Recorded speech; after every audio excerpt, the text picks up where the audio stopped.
আপনি এক কাজ করতেন, আজকে সাকিবকে নিয়ে আসেন, মাঝখানে জায়গাটা ফাঁকা ছিল।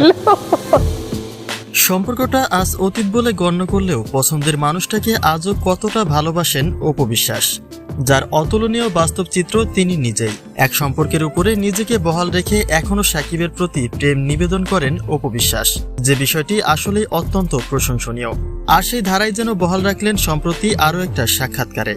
সাকিবকে মনে পড়ে কিনা জানতে চাওয়ায় সাকিবের জন্য চেয়ার ফাঁকা রাখতে বললেন অপু বিশ্বাস। প্রিয় দর্শক, বিস্তারিত জানতে অবশ্যই ভিডিওটি না টেনে সঙ্গেই থাকুন। সরকারি খাতা কলমের সম্পর্কের ইতিটা 6 বছর আগে হলেও এখনও সাকিবকে নিজের স্বামীর অধিকার দিয়ে রেখেছেন অপু বিশ্বাস। সেই থেকে তার অপেক্ষা হয়তোবা সাকিব তার জীবনে আবার কখনো ফিরে আসবেন, যে কারণে প্রিয় মানুষটির ভালোবাসার জায়গা যেন অন্যের দখলে না যায়। সে কারণে দ্বিতীয় বিয়ের পিঁড়িতেও আর বসলেন না অপু বিশ্বাস।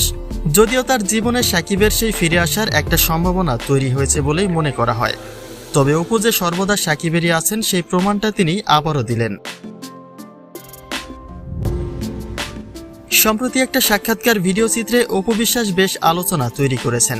বিশেষ করে সাকিবের অধ্যায়টি যেন তার জীবনটাকে আলোকিত করে রেখেছে, যে কারণে সাকিব সম্পর্কিত আলোচনার মধ্য দিয়েই অপু বিশ্বাসের সঙ্গে জমে ওঠে টিভি চ্যানেলের এই আড্ডাগুলি। আর তাতেই সাকিব সম্পর্কিত প্রশ্নের উত্তরে চরম আনন্দ উপভোগ করেন অপু বিশ্বাস।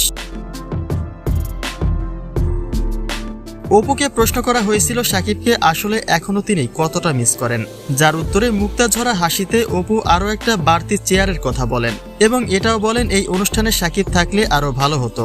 তাহলে নিশ্চয়ই তার সম্পর্কে সাকিবকেও এই প্রশ্নগুলি করা হতো, আর সেই কারণে সাকিবের জন্য তার পাশে একটা চেয়ারের ব্যবস্থা করার কথা জানান অপু বিশ্বাস। অর্থাৎ অপু তার বাকি জীবনটাও সাকিবের মধ্যেই সীমাবদ্ধ রাখতে চান।